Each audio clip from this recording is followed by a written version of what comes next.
किसानी अंदोलन चलदे हुण किसान जथेबंदियां दे वल्लों हुण एक प्रैस कॉन्फ्रेंस करके अगली रणनीति का ऐलान किया गया तो किसान जथेबंदी का कहना है कि सरकार के वल्लों बॉर्डर खोले जाण क्योंकि पंजाब और हरियाणा हाईकोर्ट ने साफ कहा हरियाणा सरकार नूं कि हफ्ते के अंदर बॉर्डर खोले जाण जिहदे चलदे जेकर सरकार के वल्लों बॉर्डर खोले जाणगे तां असीं दिल्ली वल नूं कूच करांगे।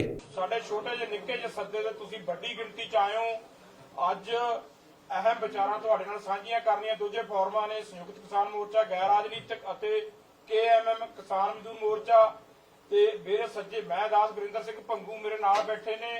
ਕੁਹਾੜ ਸਾਹਿਬ ਅਭਮਨੂ ਕੁਹਾੜ ਜੀ ਹਰਿਆਣੇ ਤੋਂ, ਜਗਜੀਤ ਸਿੰਘ ਡੱਲੇਵਾਲ ਸਾਹਿਬ, ਸਰਜੀਤ ਸਿੰਘ ਫੂਲ ਸਾਹਿਬ ਉਹਨਾਂ ਦੇ ਨਾਲ ਬੈਠੇ ਨੇ, ਤੇਜਵੀਰ ਸਿੰਘ ਤੇਜੀ ਹਰਿਆਣੇ ਤੋਂ, ਮਲਕੀਤ ਸਿੰਘ KMM ਤੋਂ, ਗੁਰਦਾਸ ਸਿੰਘ ਨੌਨ ਪੋਲੀਟੀਕਲ ਤੋਂ, ਔਰਖ ਸਾਹਿਬ ਇਹ ਵੀ ਨੌਨ ਪੋਲੀਟੀਕਲ ਤੋਂ। ਹੁਣ ਮੈਂ ਬੇਨਤੀ ਕਰਾਂ ਡੱਲੇਵਾਲ ਸਾਹਿਬ ਨੂੰ, ਉਹ ਤੁਹਾਡੇ ਨਾਲ ਵਾਰਤਾ ਸਾਂਝੀ ਕਰਨਗੇ। सत्कारयोग पत्रकार साथियों, आज की प्रेस कॉन्फ्रेंस का मेन एजेंडा ये है कि एक तो आपने देखा है कि पिछले दिनों से साडी माननीय हाई कोर्ट जी का फैसला आया रास्तों को खुलवाने के लिए। हाई कोर्ट के फैसले के बाद जो हरियाणा गवर्नमेंट ने अगले पाछे अपना काम किया वो भी आप सबके सामने है। उसके साथ साथ एक इशू है कि जो हमारा नौजवान नवदीप जलवेड़ा जेल में बंद है उसको रिहा करवाने के लिए हमारा प्रोग्राम दिया हुआ है 17 और 18 जुलाई का। वो एज इट इज जारी है जब तक सरकार उन्हें रिहा नहीं करती। अगर सरकार उनको रिहा कर देती है तो फिर कोई किसी तरह का मतलब वहां पे जाकर प्रोटेस्ट करने की कोई मतलब नहीं होता। तो अगली बात जो बड़ी इंपॉर्टेंट मैं आप सबके साथ साझी करनी चाह रहा हूं वो ये है कि देखिए, जिस समय शुभ कर्म के मैटर के ऊपर चर्चा हो रही थी तो हमारे माननीय हाई कोर्ट की तरफ से हरियाणा गवर्नमेंट के ही एक अधिकारी झज्जर के कमिश्नर साहब को, पुलिस कमिश्नर को ये जांच सौंप दी गई है। ये बहुत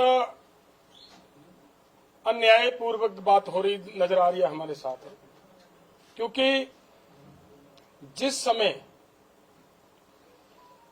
Punjab and Haryana high court की तरफ से एक रिटायर्ड जज की अगुवाई में एक कमीशन बनाया गया था, उस समय हरियाणा गवर्नमेंट सुप्रीम कोर्ट गई है। वहां जाकर उन्होंने जो बात कही है वो बड़ी समझने वाली है। वहां पर यह कहा है कि इस जांच को रोका जाए। अगर ऐसी जांच होगी तो फिर पुलिस का जो मनोबल है वो गिरेगा। सेकंड बात उन्होंने ये बात कही, बड़ी डेंजरस बात है। उन्होंने ये कहा कि अगर ऐसी इन्वेस्टिगेशन होती है तो फिर आगे से पुलिस किसी तरह की फायरिंग करने से हिचकिचाएगी। इसका मतलब क्लियर हो गया कि फायरिंग भी उन्होंने की, हमारे किसान जख्मी किए, हमारा एक किसान शहीद किया, लेकिन उसकी इन्वेस्टिगेशन भी ना हो पाए ठीक ढंग से, उसके लिए वहां तक गए। इसका मतलब क्लियर है कि अपने अधिकारियों के ऊपर शेल्टर करने का पूरा प्रयास किया, शेल्टर देने का हरियाणा गवर्नमेंट की तरफ से। अगर ऐसा है तो फिर उसी हरियाणा गवर्नमेंट के किसी अधिकारी को इन्वेस्टिगेशन देना तो ये समझ में नहीं आ रहा कि कैसे हो रहा है। वहां से इंसाफ मिलने की उम्मीद नहीं बचती हमारे लोगों को। हमारी अपील है, हमारा निवेदन है कि माननीय हाईकोर्ट इस बात के ऊपर पुनः विचार करे। उन लोगों को वो इन्वेस्टिगेशन देना उचित नहीं है, जो हमारा मानना है। दूसरी बात, एक बात और है कि रास्ता खुलवाने के मामले में मानयोग सुप्रीम कोर्ट ने ये कहा, हाई कोर्ट ने ये कहा कि ये रास्ता हरियाणा गवर्नमेंट तुरंत खोले विद इन वीक। और उसके बाद हरियाणा गवर्नमेंट तो सुप्रीम कोर्ट में जाती है तो इसका अर्थ ये निकलता है, स्पष्ट हो गया, मैं हमने पहले भी ये कही थी बात कि रास्ता किसानों ने ना रोका था, ना रास्ता रोकने की कोई हमारी भावना थी, लेकिन हम तो दिल्ली के लिए निकले थे। रास्ता तो हमारे आने से 5 दिन 6 दिन पहले ही बंद हो गया था। तो किसानों को बदनाम करने के लिए एक नैरेटिव सिरदने का प्रयास किया गया। तो अब हमारे सभी भाइयों को, और खास तौर पर मैं ये कहूंगा व्यापारी भाइयों को, वैसे उनको समझ भी आ रही है, आने लगी है, उनको सबको मिलकर हरियाणा गवर्नमेंट के ऊपर दबाव बनाना चाहिए कि वो रास्ता खोलें और हम अपना प्रोटेस्ट करने का जो हमारा दिल्ली का प्रोग्राम है वो कर पाए। ये हमारा फैसला है कि जब भी रास्ता खुलता है, रास्ता खुलने के बाद हम अपना ताम झाम इकट्ठा करेंगे, सामान इकट्ठा करेंगे। वो सारा सामान आप सबने हमारे से ज्यादा देखा है, घर बांध चुके हैं, उनको इकट्ठा करने पे थोड़ा समय लगेगा, सिर्फ उतना समय हम लेंगे और उसके बाद हमारा प्रोग्राम है जो हम दिल्ली की तरफ मतलब कूच करेंगे। हमारा इतना, हमारे साथी हैं हमारे साथ सरजीत फूल जी, आगे की बात ये रखेंगे। और उसके बाद मैं ये बात बताऊं कि वहां पे जो हुआ वो इस लैपटॉप के माध्यम से आपके सामने पूरी की पूरी कहानी रखने की हम प्रयास करेंगे। काइंडली उसको थोड़ा जरूर अपने अपने कैमरों में दिखाने का प्रयास करना। सुरजीत जी। सारे मीडिया साथियों, जिवें डलेवाल साहब ने दस्सिया भी जो सिट बनी है SIT हाई कोर्ट के हुक्मां ते, उसका इन्वेस्टिगेशन का विषय की है। इन्वेस्टिगेशन का विषय ये है भी जो शॉर्ट गन के नाल ये क्लीयर हो गया भी शुभकरण की जिहड़ी मौत है ਉਹਦੇ ਵਿੱਚ ਜਿਹੜਾ ਪੋਸਟਮਾਰਟਮ ਵੀ ਹੋਇਆ, ਹੋਰ ਵੀ ਸਾਰੇ ਹੈਗੇ ਆ ਵੀ ਮੈਟਲ ਦੇ ਉਹਦੇ ਵਿੱਚ ਅੰਸ਼ ਹੈ ਜਿਹੜੇ ਧਾਤ ਦੇ ਪਾਏ ਗਏ ਆ ਸ਼ਾਟਗਨ ਦੇ ਨਾਲ। ਸ਼ਾਟਗਨ ਦਾ ਮੀਨਜ ਵੀ ਨੇੜਿਓਂ ਜਿਹੜਾ ਫਾਇਰ ਕਰਨ ਵਾਲਾ ਵੈਪਨ ਹੈ ਕੋਈ, ਉਹਦੇ ਨਾਲ ਉਹਦੀ ਮੌਤ ਹੋਈ ਹੈ। ਹੁਣ ਸਿੱਟ ਨੇ ਇਹ ਕਰਨਾ ਹੈ ਵੀ ਇਹ ਸ਼ਾਟਗਨ ਹੈ, ਇਹ ਕਿੱਧਰੋਂ ਆਈ ਹੈ, ਇਹ ਕਿਹੜੇ ਪਾਸਿਓਂ ਆਈ ਹੈ। ਕਹਿਣ ਦਾ ਭਾਵ ਉਹਦੇ ਵਿੱਚ ਇਹਦਾ ਵਿਸ਼ਾ ਹੀ ਦੱਸਦਾ ਵੀ ਉਹ ਕਿਸਾਨਾਂ ਨੂੰ ਵੀ ਉਹਦੇ ਵਿੱਚ ਉਹਨਾਂ ਨੇ ਸ਼ੱਕ ਦੇ ਘੇਰੇ ਚ ਲੈ ਜਾਂਦਾ ਵੀ ਇਹ ਕਿਸਾਨਾਂ ਵਾਲੇ ਪਾਸੇ ਵੀ ਆਈ ਹੋ ਸਕਦੀ ਹੈ। ਅਸੀਂ ਹੁਣ ਤੱਕ ਹਾਈ ਕੋਰਟ ਦਾ ਜੋ ਕਮਿਸ਼ਨ ਬਣਿਆ ਸਾਬਕਾ ਰਿਟਾਇਰਡ ਜੱਜ ਦੀ ਅਗਵਾਈ ਦੇ ਵਿੱਚ, ਉਹਦੇ ਕੋਲੇ ਵੀ ਅਸੀਂ ਸਾਰੇ ਪ੍ਰੂਫ ਰੱਖੇ ਹੈ। ਅਸੀਂ ਜੋ ਉੱਥੇ ਜਿੰਨੇ ਵੀ ਵਿਸਫੋਟਕ ਹਥਿਆਰ ਵਰਤੇ ਗਏ ਨੇ ਉਹ ਸਾਰੇ ਰੱਖੇ ਹੈ। ਅਸੀਂ ਵੀਡੀਓ ਵੀ ਦਿਖਾਈ ਹੈ, ਜਿਹੜੇ ਉਹਨਾਂ ਦੇ ਬੰਦੇ ਆ ਨੇੜਿਓਂ ਫਾਇਰ ਕਰਦੇ ਦਿਸ ਰਹੇ ਹੈ, ਉਹ ਵੀਡੀਓ ਵੀ ਦਿਖਾਈ ਹੈ ਅਸੀਂ ਹਾਈ ਕੋਰਟ ਦੇ ਜਿਹੜਾ ਕਮਿਸ਼ਨ ਸੀਗਾ ਉਸ ਨੂੰ, ਤੇ ਨਾਲ ਜੋ ਗਾਲਾਂ ਕੱਢਦੀਆਂ ਉਹ ਵੀ ਦਿਖਾਏ ਹੋਏ ਨੇ ਉਹ। ਸੋ ਇਸ ਕਰਕੇ ਜਿਹੜੀ ਇਹਨੂੰ ਇਸ ਦੇ ਘੇਰੇ 'ਚ ਲੈ ਆਉਣਾ ਕਿਸਾਨਾਂ ਨੂੰ ਵੀ ਕੀ ਇਹਨਾਂ ਤੋਂ ਤਾਂ ਨਹੀਂ ਕੋਈ, ਇਹਨਾਂ ਵਾਲੇ ਪਾਸੇ ਤਾਂ ਨਹੀਂ ਸ਼ਾਟਗਨ ਚੱਲੀ, ਇਹ ਅਸੀਂ ਸਮਝਦੇ ਵੀ ਸਾਫ਼ ਹੈ ਜਿਹੜਾ ਉਹ ਦੋਸ਼ੀਆਂ ਨੂੰ ਬਚਾਉਣ ਦੀ ਖਾਤਰ ਹੈ। ਤੇ ਫਿਰ ਗਾਹਾਂ ਇਹਦੀ ਜਿਹੜੀ ਇਨਕੁਆਇਰੀ ਵੀ ਹੈ, ਇਨਵੈਸਟੀਗੇਸ਼ਨ ਵੀ ਹੈ। ਸਿੱਟ ਦਾ ਜਿਹੜਾ ਪੁਲਿਸ ਦਾ ਮੁਖੀ ਹੈ, ਸਿੱਟ ਦਾ ਜਿਹੜਾ ਮੁਖੀ ਹੈ ਉਹ ਹਰਿਆਣੇ ਪੁਲਿਸ ਦੇ ਝੱਜਰ ਜ਼ਿਲ੍ਹੇ ਦਾ ਵੀ ਮੁਖੀ ਹੈ। ਕੀ ਉਹ ਜਿਹੜੀ ਪੁਲਿਸ ਪਹਿਲੇ ਹੀ ਕਹਿੰਦੀ ਹੈ ਵੀ ਇਹ ਕਮਿਸ਼ਨ ਹੀ ਨਹੀਂ ਬਣਨਾ ਚਾਹੀਦਾ ਹੈ ਹਾਈ ਕੋਰਟ ਵਾਲਾ, ਇਹ ਕਮਿਸ਼ਨ ਗਲਤ ਬਣਿਆ, ਉਹਨੂੰ ਰੋਕਣ ਦੀ ਖਾਤਰ ਉਹਨਾਂ ਨੇ 100 ਹੀਲੇ ਵਰਤੇ ਹੈ। ਕੀ ਉਹ ਪੁਲਿਸ ਹੁਣ ਉਹ ਕਹੇਗੀ ਵੀ ਹਾਂ ਇਹ ਦੂਸਰਾ ਪੁਲਿਸ ਦੀ ਜਿਹੜੀ ਸ਼ਾਟਗਨ ਦੇ ਨਾਲ ਹੋਇਆ, ਸੋ ਉਹਨਾਂ ਨੂੰ ਬਰੀ ਕਰਨ ਦੀ ਖਾਤਰ ਹੈਗੇ, ਅਸੀਂ ਉਹਨੂੰ ਰੱਦ ਕਰਦੇ ਹਾਂ। ਸਾਡੇ ਅਸੀਂ ਤੁਹਾਨੂੰ ਵੀ ਸਬੂਤ ਦਿਖਾਵਾਂਗੇ ਅੱਜ ਸਾਰਾ ਜਿਹੜੀਆਂ ਵੀਡੀਓ ਹੈਗੀਆਂ ਜਿਹਦੇ ਚ ਕਲੀਅਰ ਦਿਸਦੀਆਂ ਨੇ ਉਹ, ਤੇ ਬੰਦਿਆਂ ਦੀਆਂ ਜਿਹੜੀਆਂ ਜੈਕਟ ਹੈ ਉਹ ਸਿਵਲ ਦੇ ਬੰਦੇ ਨੇ ਦਿਸ ਰਹੇ ਨੇ, ਜੈਕਟ ਉਹਨਾਂ ਦੀਆਂ ਪਾਈਆਂ ਹੋਈਆਂ ਨੇ ਪੈਰਾਮਿਲਟਰੀ ਫੋਰਸ ਵਾਲੀਆਂ, ਉਹ ਗਾਲਾਂ ਵੀ ਕੱਢ ਰਹੇ ਆ, ਝੰਡਾ ਵੀ ਪਾੜ ਰਹੇ ਆ। ਪੁਲਿਸ ਵਾਲੇ ਜਿਹੜੇ ਪੈਰਾਮਿਲਟਰੀ ਫੋਰਸ ਦੇ ਵਿੱਚ ਨਹੀਂ ਹੁੰਦਾ ਵੀ ਕੋਈ ਗਾਲਾਂ ਕੱਢਦੇ ਹੋਣ, ਝੰਡੇ ਪਾੜਦੇ ਹੋਣ, ਉਹ ਸਾਫ਼ ਹੀ ਦਿਸ ਰਹੇ ਪ੍ਰਾਈਵੇਟ ਬੰਦੇ ਆ, ਉਹਨਾਂ ਨੇ ਉਹ ਜਿਹੜੀ ਸ਼ਾਟਗਨ ਦਾ ਨਾਲ ਹੋਈ ਹੈ।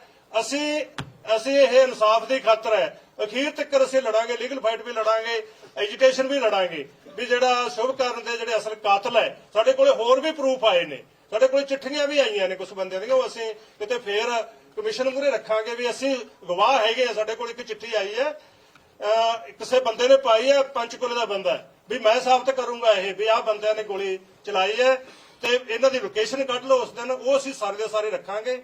ਸੋ ਇਸ ਕਰਕੇ ਇਹਨੂੰ ਵੀ ਬਰੀ ਕਰਿਆ ਜਾਵੇ ਅਸਲ ਦੋਸ਼ੀਆਂ ਨੂੰ, ਇਹ ਅਸੀਂ ਕਦਾਚਿਤ ਬਰਦਾਸ਼ਤ ਨਹੀਂ ਕਰਾਂਗੇ। ਹੁਣ ਮੈਂ ਬੇਨਤੀ ਕਰਾਂ ਮੈਨੂੰ ਕੁਹਾੜ ਜੀ ਹਰਿਆਣੇ ਤੋਂ, ਇਹ ਤੁਹਾਡੇ ਨਾਲ ਜਿਹੜੀ ਵੀਡੀਓ ਵਗੈਰਾ ਉਹ ਤੁਹਾਡੇ ਨਾਲ ਦਿਖਾਉਣਗੇ, ਤੁਸੀਂ ਆਪਣੇ ਕੈਮਰਿਆਂ 'ਚ। ਕੁਹਾੜ ਸਾਹਿਬ मीडिया देखिए सबसे ठीक है जी, करें शुरू। कुछ सबसे इनको मालूम। सबसे पहली बात तो जैसा आदरणीय डलेवाल जी ने भी बताया कि किस तरीके से हरियाणा सरकार सुप्रीम कोर्ट गई थी कमीशन की जांच के खिलाफ, उसी तरीके से कुछ ही दिन पहले हरियाणा के पूर्व गृह मंत्री अनिल विज जी का भी बयान है कि वो जिम्मेदारी लेते हैं और वो जिम्मेदार हैं इस गोली चलने के, क्योंकि वो गृह मंत्री थे और वहीं से आदेश हुआ था। ये मीडिया के माध्यम से भी पूरे देश ने देखा, तो गृह मंत्री का स्वयं का बयान ये बताने के लिए मोर देन सफिशिएंट था कि हरियाणा सरकार की तरफ से ही गोलियां चलाई गई। इसके अलावा साथियों, जो एक नैरेटिव सेटअप करने का प्रयास किया गया भाजपा सरकार द्वारा कि भाई गोली शॉटगन से चली है और हरियाणा पुलिस तो शॉटगन इस्तेमाल ही नहीं करती। 2020 में बहुत सारे प्रतिष्ठित अखबारों की रिपोर्ट्स हैं, वो हम आपके साथ साझा भी करेंगे कि किस तरीके से इंटरनेशनल शूटर ने हरियाणा पुलिस के जवानों को शॉटगन चलाने की ट्रेनिंग दी है। ये खुद हरियाणा पुलिस के सीनियर अधिकारी बता रहे हैं कि हरियाणा पुलिस को ऐसी ट्रेनिंग दिलवाई गई है कि शॉटगन किस तरीके से चलाई जाती है। बहुत सारी ट्रेड फेयर्स की वीडियो है जिसमें रैपिड एक्शन फोर्स वाले जवान दिखा रहे हैं कि वो किन किन वेपन्स का इस्तेमाल करते हैं। उन वेपन्स में भी चाहे वो पैलेट गन हो चाहे वो शॉटगन्स है, उन्होंने स्वीकार किया है कि वो उनका इस्तेमाल करते हैं। और हमारे पास बहुत सारी वीडियोज भी हैं, मैं आपको एक एक करके अगर दिखाऊंगा, वो हम आपके अपना जो प्रेस का ग्रुप है उसके माध्यम से भी आपको डायरेक्ट हम आपको देंगे। ये देखिए हमारी, ये देखिए आप ये वीडियो, यहां पे आप देखेंगे ये जो चला रहा है ये शॉटगन चला रहा है और पीछे एक लोड कर रहा है उसके पीछे। हम आपको ये सारी वीडियोस भेजेंगे, अगर आप इसको दोबारा देखेंगे ये स्पष्ट हो रहा है इसमें कि जो व्यक्ति यहाँ पे चला रहा है ये सीधे इस तरीके के हथियार ये चलाए जा रहे हैं।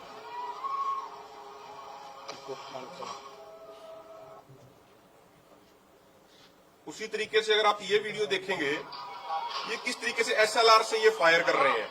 ये सिविल ड्रेस में सबसे महत्वपूर्ण बात ये है कि कई बार माननीय सुप्रीम कोर्ट ये कह चुके हैं कि भाई किसी भी एजिटेशन में जो पुलिस वालों की ड्यूटी होगी, कोई अपने नेम प्लेट के बिना, कोई अपनी ड्रेस के बिना वहां पे नहीं जाएगा।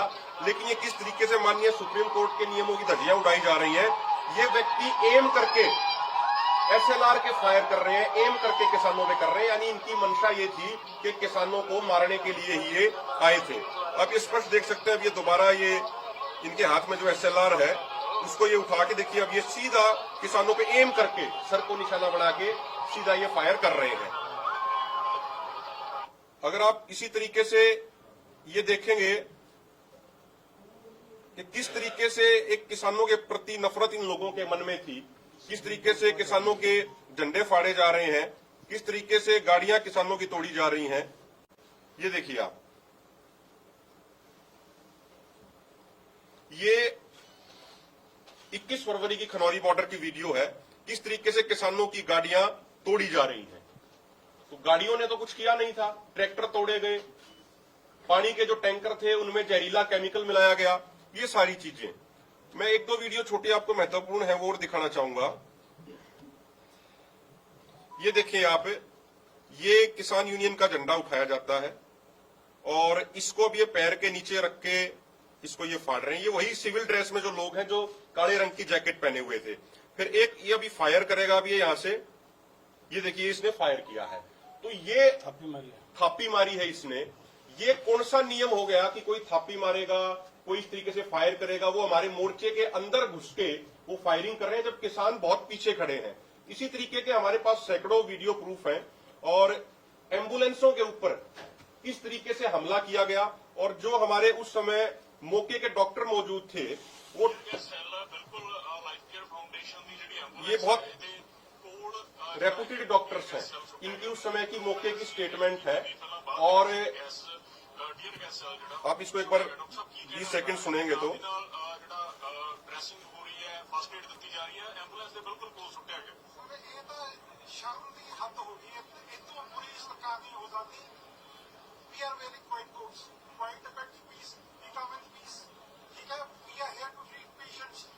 सरकार साढ़े ढेर कैश सेलिंग कर रही है।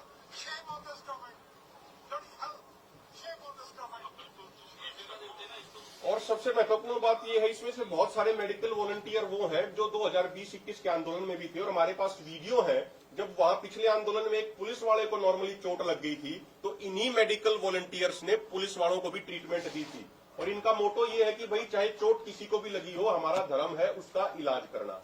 तो इन लोगों के ऊपर भी एक हमारा साथी है, उसके भी हम एफिडेविट बयान दर्ज कराएंगे कमीशन के सामने। वो जब ट्रीटमेंट कर रहा था, एक 25 साल का नौजवान अमृतपाल सिंह, तो किस तरीके से उसको पीटा गया, किस तरीके से उसको मारा गया, कई लाख की उनकी दवाई उठा के ले गए।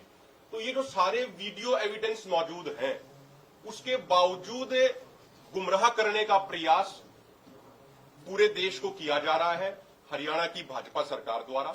ये चीजें हम सब कमीशन के सामने रख चुके हैं, आगे भी रखेंगे। और अगर जिसके ऊपर आरोप है अगर वही जांच करेगा तो हमें लगता है कि फिर न्याय की उम्मीद नहीं करी जा सकती। इसके अलावा साथियों, दो छोटी छोटी बातें और हैं। हमारा 17-18 के कार्यक्रम के बारे में साथी अभी बताएंगे।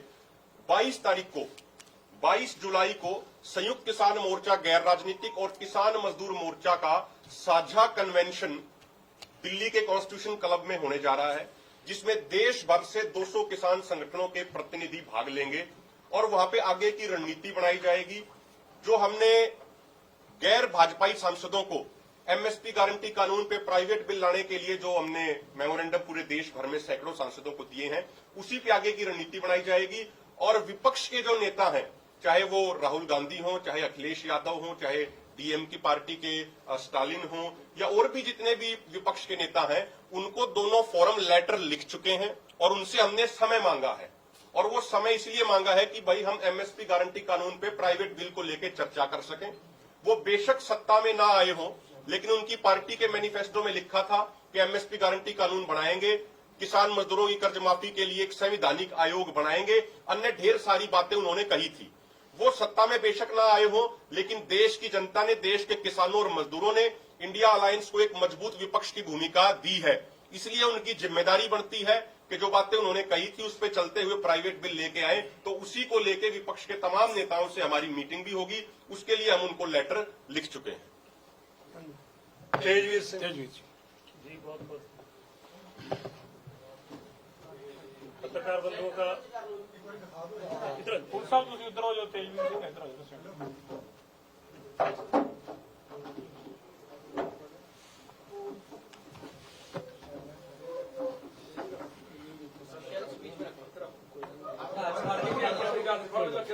कोई गल नहीं।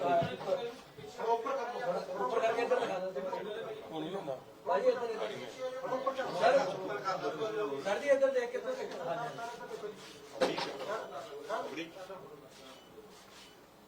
इंजेक्टर मटा लेना। सर एक बार इधर देख लो सर, भाई इधर से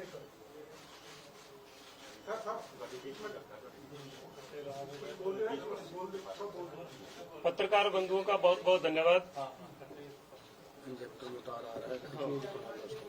मैं आपको जो हाई कोर्ट का Uday Pratap versus state of Haryana का है, मैं उसके संदर्भ में आपको कुछ चीजें हैं जो रह गई हैं, मैं वो पहले वो अपडेट कर देता हूं आपको कि उसके अंदर क्लियर लिखा गया है कि जैसे high court Punjab and Haryana उच्च न्यायालय ने हरियाणा सरकार को फटकार लगाई है, साथ के साथ इसके साथ ही उन्होंने पंजाब सरकार को भी बोला है कि रास्ता खोल दिया जाए। तो मैं आपको गूगल मैपिंग है ये बता देना चाहता हूं कि जो रास्ता है, जो बैरिकेशन लगी हुई है, हम पिछली 13 फरवरी से बात बिल्कुल स्पष्ट कर रहे हैं कि बैरिकेशन 300 मीटर पंजाब के अंदर लगा हुआ है। पंजाब की टेरिटरी के ऊपर पैरामिलिट्री फोर्सेस खड़ी हैं और हरियाणा गवर्नमेंट ने जो हमारे खिलाफ, खासकर जो नवदीप वाला केस है जिसपे 307 लगाई गई है, वो पंजाब की धरती है, पंजाब की टेरिटरी है। बिल्कुल जो फैब्रिकेटेड एफआईआर दर्ज की गई है उनके आपको हम प्रूफ देना चाहते हैं। वहां पर आकर एसडीएम ने खुद बोला था कि अभी हम मैपिंग नहीं कर सकते हैं। जहां हरियाणा सरकार को फटकार लगाई गई है, वहीं साथ के साथ पंजाब सरकार को बोला गया कि रास्ता खोला जाए। तो इसके साथ ही जैसे डलेवाल साहब ने आपको बताया था कि व्यापारी है, जो अंबाला का व्यापारी है, उन्होंने भी हमारे ऊपर एक अटैक भी मोर्चे के ऊपर हुआ था, जिसमें पंजाब सरकार ने अभी तक कोई कार्रवाई नहीं करी। और जो शुभकर्ण का केस था जिसमें 0 एफआईआर दर्ज की गई है, high court, Punjab and Haryana high court ने बोला था कि हरियाणा सरकार अपना एफिडेविट जारी करे। जो उन्होंने उसके अंदर एफिडेविट जमा कराने की जगह उच्च न्यायालय की अवमानना करते हुए सुप्रीम कोर्ट में आके उन्होंने रिट लगा दी है। लेकिन एक जस्टिस सूर्यकांत की पीठ के अंदर जो सिट का मामला था, उसके अंदर उन्होंने एक टिप्पणी की है कि किसान देश के नागरिक हैं। तो पहले तो ये बात स्पष्ट कर दी गई है मोर्चे की तरफ से भी और हाई कोर्ट ने भी कि रास्ता किसानों ने नहीं, हरियाणा सरकार और सेंट्रल सरकार की पैरामिलिट्री फोर्सेस ने रोका है। जो हमारे खिलाफ प्रोपोगंडा चलाया गया था, जैसे हमारे ऊपर अटैक किया गया था कि मानो हम दूसरे देश के नागरिक हों, सरकार को फटकार लगाते हुए माननीय उच्चतम न्यायालय ने भारत सरकार और हरियाणा सरकार को ये फटकार लगा कि देश किसान देश के नागरिक हैं और इनका आने का अधिकार है, ये नारे लगा सकते हैं। उसके अंदर टिप्पणी कही गई है, कहीं जजमेंट नहीं है। अभी हरियाणा सरकार को जो उदय प्रताप वर्सेस हरियाणा स्टेट की याचिका के ऊपर उनको तारीख अभी नहीं मिली है, जिसके हम उसके बाद स्पष्ट करेंगे। और रही बात कल का जो 17-18 तारीख का, नवदीप सिंह जो जलवेड़ा जो पिछले किसान आंदोलन का हीरो था, उनका जो हमारा कार्यक्रम है वो एज इट इट है, उसमें कोई बदलाव नहीं किया गया है। लेकिन हरियाणा सरकार ने अभी कल ही धारा 144 और धारा 163 वहां पर लगा दी गई है। तो उसके फैसले मोर्चे ने ले लिए हैं कि कल की जो कॉल है हमारी एजिटेट रहेगी। लेकिन ये सीधा सीधा आपको देखा जा रहा है कि जो किसानों की बात दबाने का कार्य जो किया जा रहा है, अवमानना की जा रही है कोर्ट की, तो इससे पता चलता है कि बीजेपी और आरएसएस कैसी निरंकुश सरकार है। और इनका इतिहास रहा है, चाहे वो सीएनआरसी का आंदोलन हो, चाहे वो मणिपुर के दंगे हो, चाहे नूबूबाद के अंदर दंगे कराने का काम किया हो, चाहे पिछला गोधरा कांड का हो। आपने देखा है कि कैसे सिविल वर्दी के अंदर आरएसएस के जो गुंडे हैं, जो उनकी स्पेशल फोर्स है, उसका यूज किया जाता है। तो हमें इस बात में पूरा संदेह है कि जो सीट जज्जर एसपी संजीव बलियाण बालन के नेतृत्व में बनाई गई है, वो निश्चय ही कार्रवाई को प्रभावित करेगी। और आप जानते हैं कि उन्होंने एक हवाला दिया है कि पोस्टमार्टम से ये रिपोर्ट पता चला है, जो शॉर्ट गन का प्रयोग हुआ है कि बालों से, और जो मेटल खोपड़ी के अंदर मिला है वो शॉर्ट गन का है। तो क्या आप लोग समझते नहीं है कि आज तक कैसे पोस्टमार्टमों की रिपोर्ट को भी प्रभावित करती रही है सरकारें? और जो ज्वाइंट ऑपरेशन मतलब कि पंजाब और हरियाणा सरकार ने पहले चलाई थी 21 अगस्त को, उसी ऑपरेशन के तहत ये कार्यवाही होती हो। तो इन सारी बातों को संदर्भ में रखते हुए कि किसानों को दोबारा से बदनाम करने की, जो शॉटगन का नाम लेकर उन्होंने बदनाम करने की साजिश रची है, ये इसका एक पार्ट है।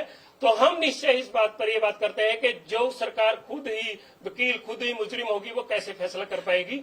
और ये एक बड़ा दुखांत है कि सिट के खिलाफ हरियाणा कोर्ट याचिका दायर कर रही है, लेकिन उनके गृह मंत्री जैसे अभिमन्यु कुहाड़ ने बताया कि हम जिम्मेदारी लेते हैं इसकी।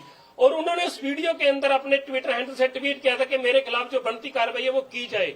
लेकिन कहीं पर वो नहीं बताते कि अंबाला एसपी 13 तारीख की प्रेस कॉन्फ्रेंस करके बोलता है कि हमने 4500 टीयर गैस यूज किए। अब मैं आपको ये दिखाने देता हूँ कि ये एक्सपायर्ड टीयर गैस थे, ये थर्ड बम्प थे, ये हैंड ग्रेनेड की तरह यूज होने वाला है। तो मृत्यु तो इससे भी हो जाती है। तो ये देखिए आप, ये इंजेक्टर मोटार, तो इससे तो आप मतलब कि टैंक उड़ा सकते हो, ट्रैक्टर उड़ा सकते हो। पानी की बोतल थले कर लटा दो सारे के काम ਤੁਸੀਂ ਬਾਟੋ ਇੱਕ ਤੁਸੀਂ ਬਾਟੋ ये इंजेक्टर मोटार, तो थोड़ा ऊपर कर लो, थोड़ा देख भी दो ਆ ਦੇਖੋ ਜਿਹੜੀ ਸ਼ਾਰਟਕਟ ਦੀ ਗੱਲ ਸੀ ਨਾ, ਆ 12 ਬੋਰ ਵਾਲੀ ਆ ਦੇਖੋ। तो आपको मैं एक जानकारी दे देना चाहता हूं कि 13 फरवरी को गांव मर्दापुर से 17 साल का लड़का जसकरण सिंह, जिसकी एमआरआर के अंदर भी है, उसकी गोली उसकी बाजू से आर पार हो गई। तो वहां कहीं पर भी जिक्र नहीं किया गया उस सिट के अंदर। अभी बहुत सी चीजें हैं जो पेंडिंग है और जिनकी कार्रवाई हम चाहते हैं कि निश्चित रूप से वो पारदर्शिता से की जाए। और आने वाले समय के अंदर आप देखोगे कि अभी जो हमने ये बहुत आसानी से ये बात कह दी है कि अभी जो इंसाफ की लड़ाई है, 5 लड़कों की आंखें चली गई, 24 से ऊपर शहादतें होगी, 450 के करीब हमारे जो किसान नौजवान हैं उनको गोलियों से, आंसू गैस की गोलियों से, रबड़ बुलेटों से उनको गंभीर चोटें आई हैं। अभी सारी इंसाफ की जंग जारी है हमारी। इसी एक छोटा सा एक छोटा सा पॉइंट है जो बहुत इम्पोर्टेंट है, छूट गया सभी साथियों से। ये जो इन्वेस्टिगेशन हो रही है रिटायर्ड जज की अध्यक्षता के अंदर,